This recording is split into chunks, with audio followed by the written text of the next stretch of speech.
India के chief of army staff general Upendra Dwivedi का कहना है कि ऑपरेशन सिंदूर सिर्फ एक ट्रेलर था जो 88 घंटों में खत्म हो गया। चाणक्य डिफेंस डायलॉग के दौरान जब उनसे ऑपरेशन सिंदूर 1.0 के नताइज के मुतल्लिक पूछा गया तो उनका कहना था कि 1.0 तो देखिए, मैं तो ये कहना चाहूँगा कि मूवी शुरू भी नहीं हुई थी, सिर्फ एक ट्रेलर दिखाया गया था और 88 घंटे में वो ट्रेलर भी ख़त्म हो गया था। आगे आने वाले हालात कैसे होंगे इस बारे में हम पूरी तैयारी करके बैठे हुए हैं। उनका ये भी कहना था कि पाकिस्तान अगर ऐसा कोई मौका देता है तो हम इसको सिखाना चाहेंगे कि एक जिम्मेदार मुल्क को अपने हमसाया ममालिक के साथ बर्ताव कैसा करना चाहिए। 1.0 तो देखिए, मैं तो ये कहना चाहूँगा कि मूवी शुरू भी नहीं हुई थी, सिर्फ एक ट्रेलर दिखाया गया था और ट्रेलर के बाद 88 घंटे में वो ट्रेलर ख़त्म हो गया था।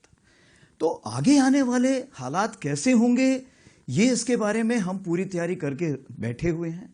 और अगर कोई ऐसा हमें मौका देता है पाकिस्तान तो हम उसको भरपूर एक शिक्षा प्रदान करना चाहेंगे उसको कि कैसे एक जिम्मेवार नेशन को अपने पड़ोसियों से बिहेव करना चाहिए।